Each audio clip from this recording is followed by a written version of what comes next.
ایک ہے اللہ تعالیٰ کا راضی ہونا، وہ بھی بڑا ضروری ہے، اور ایک ہے بندے کا راضی ہونا، وہ بھی بڑا ہی ضروری ہے۔ ہماری زندگی کو کھا گئی یہ چیز کہ میں غریب ہوں تو امیر کیوں نہیں ہوں، میں بیمار ہوں تو تندرست کیوں نہیں ہوں، میری شہرت کم ہے تو زیادہ کیوں نہیں ہے، اس کاش کو کیوں کو۔ حضرت عبداللہ ابن مسعود رضی اللہ تعالیٰ عنہ فرمایا کرتے تھے، میری زبان پہ انگارہ آ جائے اور جل جائے، وہ اس سے بہتر ہے کہ میں یہ کہوں کہ یہ کام ایسے کیوں ہوا ہے یا ایسے کیوں نہیں ہوا۔ میرے رب نے جو کیا ہے، جس وقت کیا ہے، جس کرم سے کیا ہے، اس نے بہتر ہی کیا ہے۔ اللہ تعالیٰ کی رضا پہ راضی رہنا، اس کے فیصلوں کو تسلیم کرنا، مقام تسلیم و رضا پہ رہنا۔ قرآن مجید میں نا اہل ایمان کی جو علامت بیان کی ہے، اور جگہ جگہ صحابہ کرام علیہم رضوان کے لیے جو لفظ آیا ہے وہ بڑا قابل غور ہے۔ وہ لفظ یہ ہے کہ رضی اللہ عنہم ورضوا عنہ، فرمایا وہ لوگ ہیں کہ اللہ ان سے راضی ہے اور وہ اللہ سے راضی ہے، وہ بھی اپنے رب سے بڑے راضی ہیں۔ مقام تسلیم و رضا ہے، رضی اللہ عنہم ورضوا عنہ، اللہ ان سے راضی ہے اور وہ۔ یہ سورۃ المائدہ ہے، تو رب کیا فرماتا ہے؟ ذالک الفوز العظیم، یہ بہت بڑی کامیابی ہے کہ بندہ اللہ سے راضی ہو اور اللہ اپنے بندے سے راضی ہو، تو ذالک الفوز العظیم، یہ بڑی کامیابی۔ یہ دیکھیے، یہ آیہ کریمہ ہے قرآن مجید کی، سورہ بقرہ کی آیت نمبر 216 ہے۔ یہ نا بہت بڑا فلسفہ ہے رب کی رضا پہ راضی رہنے کا۔ یہ آیہ کریمہ میں سمجھتا ہوں اگر کسی بندے کو پوری طرح یہ سمجھ آ جائے نا، تو پھر عقیدہ توحید بھی پکا ہو جائے گا، اس کا نظریہ اپنے رب کی رضا پہ مستحکم ہو جائے گا۔ اللہ تعالیٰ نے کیا ارشاد فرمایا، ذرا انداز دیکھیے رب کریم کا اپنے بندوں پر کرم کرنے کا اور سمجھانے کا۔ فرمایا کتبہ علیکم القتال وہو کرہ لکم، تم پر نہ جہاد فرض کیا گیا اگرچہ وہ تمہیں ناگوار ہی ہو، چاہے تمہیں اچھا نہ لگے۔ کتبہ علیکم القتال وہو کرہ لکم، فرمایا تم پر جہاد ضروری قرار دیا گیا ہے، لڑنا اللہ کی راہ میں تم پر ضروری ہے، فرض ہے، اگرچہ وہ تمہیں ناگوار ہو۔ اور پھر آگے پتہ کیا فرمایا؟ حد کر دی۔ بڑی بڑی دنیا میں لوگ معرفت ڈھونڈ کے لائیں گے پر دم توڑ جائے گی۔ کیا سمجھایا ہے اور کیا معرفت دی ہے اپنے بندے کو؟ اللہ کریم نے ارشاد فرمایا وَعَسَىٰ أَن تَكْرَهُوا شَيْئًا، فرمایا قریب ہے کہ کوئی بات تمہیں بری لگے، وَهُوَ خَيْرٌ لَكُمْ، اور وہی تمہارے لیے بہتر ہو۔ اور جب آپ وقت دیتے ہیں تو بہت سارے معاملات ٹھیک ہو جاتے ہیں۔ حضرت عمار بن یاسر بڑا شروع میں کلمہ پڑھا، ان لوگوں نے بڑی تکلیفیں اٹھائیں جنہوں نے آغاز اسلام میں کلمہ پڑھا، حالات اور طرح کے۔ حضرت عمار بن یاسر رضی اللہ تعالیٰ عنہ فرماتے ہیں کہ بڑی تکلیف دیتے۔ حضرت عمار بن یاسر رضی اللہ تعالیٰ عنہ کی جو والدہ ہیں وہ اسلام کی پہلی شہیدہ ہیں، حضرت سمیہ ان کا نام تھا، اسلام کی پہلی شہیدہ۔ ان کے زیر ناف ابو جہل نے نیزہ مار کے انہیں شہید کر دیا۔ حضرت عمار بن یاسر رضی اللہ تعالیٰ عنہ فرماتے ہیں کہ میرے والد کو اتنی تکلیفیں دی گئیں کہ وہ ان اذیتوں کی وجہ سے دنیا سے پردہ کر گئے۔ حضرت عمار بن یاسر کو خود کافر اتنا مارتے تھے کہ وہ اپنے حواس کھو بیٹھتے تھے اور ایسی باتیں کرتے تھے کہ سمجھ نہیں آتی تھی کہ یہ عمار بن یاسر بول رہے ہیں۔ اتنی سخت اذیت دیتے، اتنی سخت۔ دکھ قبول محمد بخشا، راضی رہن پیارے، دکھ قبول محمد بخشا، بس راضی رہن۔ اتنی تکلیف دیتے کہ حضرت عمار بن یاسر حواس کھو بیٹھتے، تکلیف میں آتے، بڑا سہا، بڑا برداشت کیا۔ ایک دن میرے رسول پاک تشریف لائے اور حضور نے کہا او آل یاسر میں تمہیں مبارک دینے آیا ہوں، رب کریم نے تمہارے لیے جنت میں مکان بنا دیے ہیں۔ حضور نے تمہارے لیے، اللہ نے تمہارے لیے جنت میں مکانات، تمہیں مبارک، تمہاری اذیتیں، تمہاری تکلیفیں، تمہارے درد، تمہاری راتیں کام آ گئیں۔ مالک نے تمہارے لیے مکانات بنا دیے ہیں، حالات ٹھیک کر دیے ہیں، طبیعتوں میں بہتری آ گئی ہے۔ میرے محبوب کریم رؤوف الرحیم سید عالم نور مجسم شفیع معظم آقا دو عالم صلی اللہ تعالیٰ علیہ وسلم نے انہیں خوشخبری سنا دی۔ حضرت عمار کہتے ہیں پھر حالات بدلے، پھر میں نے جو مجھے اذیتیں دینے والے تھے میں نے انہیں گڑھوں میں گرتے دیکھا۔ آپ فرماتے ہیں ابو جہل کی لاش اٹھانے والا بھی بدر میں کوئی موجود نہ تھا، اور ابو لہب جو مجھے تکلیفیں دیتا تھا وہ مکے کے چوک میں مرا ہوا پڑا تھا، پر کوئی اس کے قریب جانے والا بھی موجود نہ تھا، کوئی نہیں تھا۔ آپ فرماتے ہیں وہ حالات بھی۔ حضرت عمار کا اپنا کیا حال ہوا؟ حضرت خالد بن ولید رضی اللہ تعالیٰ عنہ بڑے بہادر ہیں۔ حضور نے فرمایا یہ اللہ کی تلوار ہے، یہ اللہ کی، بڑے بہادر تھے، بڑے شیر دل تھے۔ فرماتے ہیں کبھی معذرت نہیں کرنی پڑی، کبھی جھکنا نہیں پڑا، کبھی کسی کی منت نہیں کی۔ اللہ نے طاقت اتنی عطا فرمائی تھی، ہمت، حوصلہ، صبر، استقامت اتنا دیا، کبھی کسی جگہ پشت نہیں لگی۔ لیکن فرماتے ہیں کسی وجہ سے نا ایک دن میرا عمار بن یاسر کے ساتھ کسی بات پہ اختلاف رائے ہو گیا۔ جناب عمار بن یاسر رضی اللہ تعالی عنہ، حضرت عمار بن یاسر کہتے ہیں کہ حضرت خالد بن ولید کے ساتھ، جناب خالد بن ولید کہتے ہیں میری ان کے ساتھ نا کسی بات میں اختلاف رائے ہو گیا، تو میں اب دلیر آدمی تھا، شیر آدمی تھا، کبھی جھکا نہیں تھا، کبھی کوئی معاملہ نہیں ہوا تھا، کبھی کوئی ایسی بات نہیں ہوئی تھی۔ آپ فرماتے ہیں جب رائے کا اختلاف ہو گیا نا، بات ذرا آگے بڑھ گئی تو نبی کریم صلی اللہ علیہ وسلم تک بات پہنچی، تو میرا یہ خیال تھا کہ حضور میری بھی سنیں گے، عمار بن یاسر کی بھی سنیں گے، پھر حضور کوئی فیصلہ کریں گے، پر قربان جاؤں وقت بدل گیا ہے نا، اب بہت بڑے چودھری ہیں، بڑے سردار ہیں، بڑے سپہ سالار ہیں حضرت خالد بن ولید، پر وقت بدل گیا۔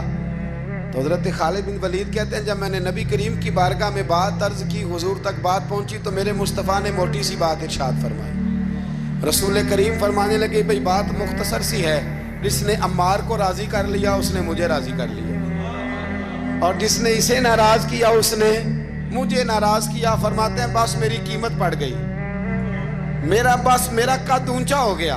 حضرت خالد بن ولید کہتے ہیں میں نے بھی کہا اب بات کیا کرنی ہے، اب تو گزارش ہی کرنی ہے، اب مدعا کیا سنانا ہے، اب تو بات کرنی ہے۔ فرماتے میں آگے بڑھا، اور جیسے بھی ہوا میں نے حضرت عمار بن یاسر کو راضی کیا۔ حضرت عمار کہتے ہیں ایک وقت وہ تھا اور ایک وقت یہ ہے، جب دونوں وقتوں کو دیکھتا ہوں تو کہتا ہوں الحمدللہ رب العالمین، یہ ساری تعریفیں اس رب کے لیے ہیں جو تمام جہانوں کو پالنے والا۔ وقت دیں معاملات کو، ٹائم دیں۔ آپ دیکھیں اللہ تبارک و تعالیٰ بڑا کریم ہے، وقت کے ساتھ جب چیزیں تبدیل ہوتی ہیں اپنے ٹائم کے۔ حضرت بلال حبشی رضی اللہ تعالیٰ، بڑا مشکل نہیں، اکیلا آدمی، غریب آدمی، مکے کے سارے سرداروں کے قابو آ گیا۔ حضرت حسان کہتے ہیں میں نے خود اپنی آنکھوں سے دیکھا، حضرت بلال کے گلے میں رسی ڈال کے بچے کھینچا کرتے تھے۔ یار خاصا مشکل کام نہیں۔ امیہ بن خلف ڈنڈوں سے مارتا ہے، آپ کے ہاتھ اور پیر چارپائی کے نیچے رکھ کے تو اوپر بیٹھے رہتے بڑی بڑی دیر، بڑی تکلیف نہیں، بڑی اذیت نہیں، لیکن حضرت بلال حبشی فرماتے ہیں پھر میں نے وہ سارے دکھ مٹتے دیکھے۔ وقت بیت گیا، وہی امیہ بن خلف ایک دن گھوڑے پہ تھا، گھوڑے اپنے کو تیار کر رہا تھا، لگام ڈال رہا تھا۔ حضور علیہ السلام گزرے تو فرمایا کیا کر رہے ہو؟ کہنے لگے اس گھوڑے پر بیٹھ کے آپ کو شہید کروں گا۔ تو حضور فرمانے لگے تیاری کر لے، تجھے قتل میں نہیں کرنا ہے۔ پھر جنگ کے موقع پہ نا ہلکی سی خراش لگائی رسول پاک نے اسے، یہاں گلے پہ، تڑپتا تھا، روتا تھا، سسکتا تھا۔ لوگ کہتے تھے امیہ کیا ہو گیا، اتنا سیانہ بندہ یہ کیا کرتا ہے؟ تو کہنے لگا تمہیں پتہ نہیں مجھے تکلیف کتنی ہے، ضرب تو چھوٹی ہے پر تمہیں پتہ نہیں لگائی کس نے ہے تو چھوٹی پر تمہیں خبر نہیں کہ لگائی کس نے ہے، کس نے یہ ضرب لگا دی ہے۔ پھر تڑپ کر سسک کر مرا۔ حالات بدل جاتے ہیں، حالات میں تبدیلیاں آ جاتی ہیں۔ ہم وقت نہیں دینا چاہتے، ہمارے اندر جو حوصلے کی کمزوری ہوتی ہے، ہمارے اندر جو وہ ایک بہت بڑا معاملہ ہوتا ہے کہ کسی بھی طریقے سے یہ معاملہ ختم ہو، کسی بھی طریقے سے شفا ہو، جلد از جلد ہم اس بات سے نکلیں، تو یہ بات ہماری درست نہیں ہے، ہمیں وقت دینا چاہیے۔ تو یاد رکھ میرے بھائی، جب آپ ثابت قدم، حضرت خباب رضی اللہ تعالی عنہ، بخاری میں ذکر ہے، کتب حدیث میں، کتب سیرت میں ذکر، حضرت خباب رضی اللہ تعالیٰ عنہ نے اس وقت کلمہ پڑھا جب ابھی 5 لوگ کلمہ پڑھتے تھے، کل بندے السابقون الاولون۔ آپ فرماتے ہیں جس عورت کا میں غلام تھا نا، ام انمار اس کا نام تھا، وہ مجھے بڑی سخت سزائیں دیتی تھی۔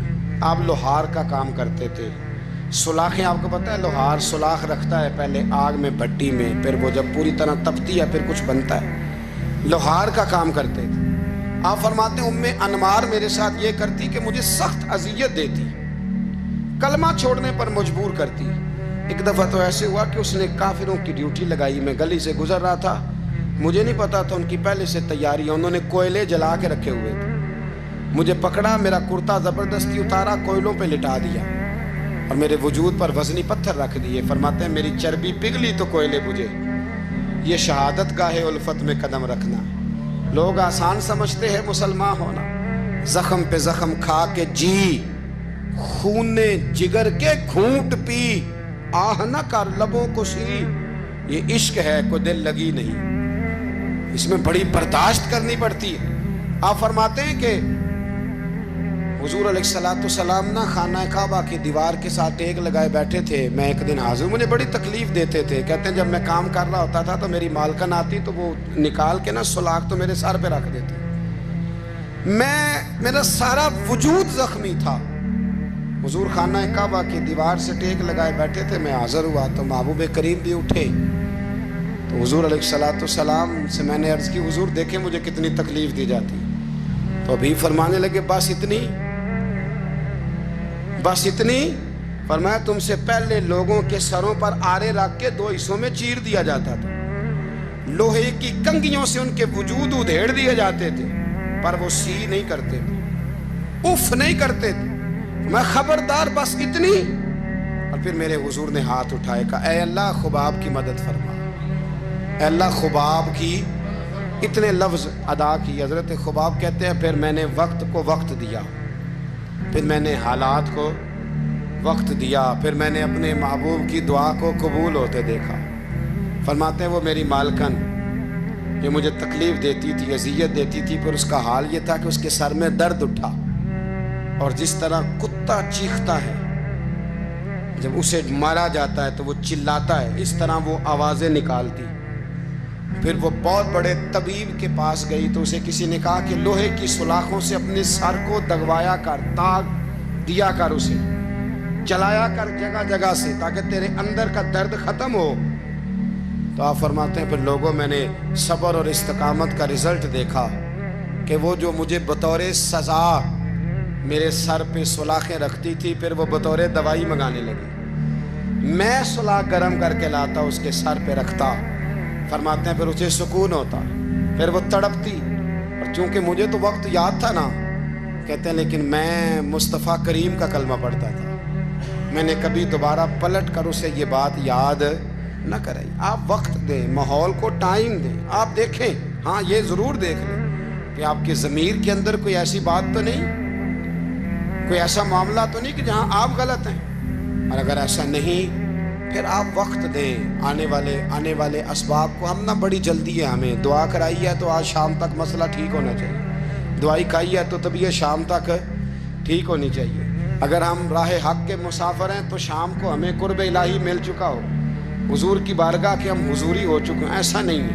آپ وقت دیں، سفر کو جاری رکھیں، تسلسل کے ساتھ سفر کریں، سفر کے لیے جتنے اسباب کی ضرورت ہے وہ سارے اکٹھے کریں، محنت پوری کریں، جد و جہد پوری کریں، ہمت پوری کریں، لیکن پھر نتیجہ اپنے رب کریم پہ چھوڑ دیں، پھر رزلٹ اپنے اللہ۔ کئی دفعہ ہماری چاہت اور ہوتی ہے اور اللہ کی حکمت اور ہو، تو اللہ کی حکمتوں پر بہت ساری چیزوں کو چھوڑیں۔ دعا کرتا ہوں اللہ کے حضور اللہ ہمیں سمجھنے کی توفیق عطا فرمائے۔ آخر دعوانا ان الحمدللہ۔